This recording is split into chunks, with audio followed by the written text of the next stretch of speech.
Policia e Lezhës ka zbardhur një konflikt që ndodhi mesditën e së premtes, i cili përfshi 6 persona, ku 2 prej tyre u arrestuan, ndërsa 4 të tjerë u shpallën në kërkim. Sipas burimeve, Fatjon Gjini dhe Ervin Nika janë arrestuar përkatësisht për plagosje e rëndë dhe veprime që pengojnë hetimin, ndërsa 4 të rinjt, Redian Margjonaj, Kevin Doka dhe 2 të tjerët janë shpallur në kërkim për plagosje të rëndë dhe prishje të qetësisë publike. Konflikti ka nisur rreth orës 12 të drekës, kur Fatjon Gjini dhe Ervin Nika kanë goditur me mjete të rënda Redian Margjonaj.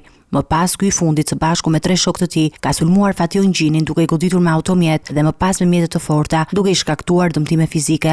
Pas ngjarjes, policia ka nisur një operacion për zbardhjen e plotë shkaqeve të përplasjes dhe ka bërë arrestimin e 2 të rinjve, ndërsa ka shpallur në kërkim 4 persona të tjerë që janë identifikuar si pjesëmarrës në incident. Sipas autoriteteve, hetimet vazhdojnë dhe të arrestuarit do të përballen me akuza të rënda që lidhen me dhunën dhe pengimin e hetimeve. Policia ka apeluar për bashkëpunim nga qytetarët në kapjen e të shpallurve në kërkim dhe theksoi se po bëhet gjithçka për të siguruar rendin dhe qetësinë në zonë.